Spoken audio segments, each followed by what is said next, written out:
તો આગળ વાત ભરૂચમાં નાયબ મુખ્યમંત્રી હર્ષ સંઘવીએ વિવિધ સમાજના આગેવાનોની સાથે બેઠક યોજી અને જિલ્લા મધ્યસ્થ ચૂંટણી કાર્યાલય તેમજ વોર્ડના નંબર 6ના કાર્યાલયનું ઉદ્ઘાટન કર્યું। તેમણે કહ્યું કે ભાજપનું શાસન એટલે દરેક ગુજરાતીઓના હિતનું શાસન છે। બેઠકમાં તેમણે ભરૂચને રોજગારીનું કેન્દ્ર ગણાવ્યું। આગામી 2 વર્ષમાં ₹3 લાખ કરોડના રોકાણથી યુવાનોને નવી તકો મળશે એવું પણ જણાવ્યું। સાથે કોંગ્રેસ પર આકરા પ્રહારો કર્યા। ગુજરાત વિરોધી માનસિકતા સહન નહીં કરવામાં આવે તેવી ટિપ્પણીઓ પણ કરવામાં આવી।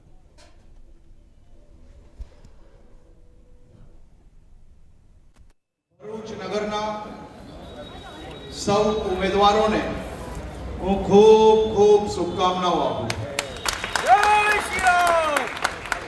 બધા તૈયાર છો?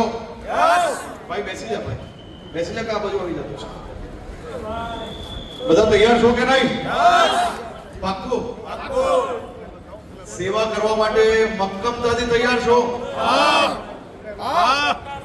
ચૂંટણી જીતવી સહેલી છે, પણ જીત્યા પછી 5 વર્ષ સુધી મગજ પર ભરપૂર બરફ રાખીને નિરંતર લોકોના કામ કરવા માટે, લોકોના દુઃખમાં ગમે તેવી તકલીફ પડે તો એ આપણે સૌ લોકો મક્કમતાથી ભરૂચ નગરના લોકો જોડે રહીને એમની સેવા કરવા માટે આજે આપણે સૌએ સંકલ્પ લીધો અને એ સંકલ્પના આધારે, ભારતીય જનતા પાર્ટીના વિચારોના આધારે તમે આ આવનારા દિવસોમાં ભરૂચ નગરના આ લાખો લોકોની સેવા કરવાનો અવસર જ્યારે આપ સૌ લોકોને મળ્યો છે, ત્યારે આપ સૌ લોકો આવનારી આખી ટર્મ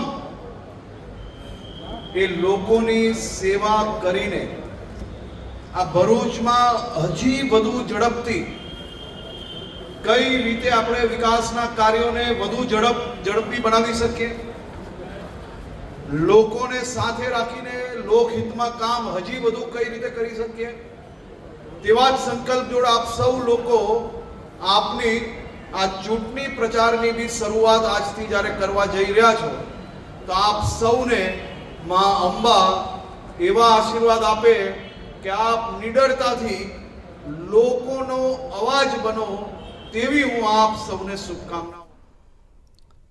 તો આગળ વાત વડોદરાના નંદેસરાયની, જ્યારે જીઆઈડીસી વિસ્તારમાં ગંભીર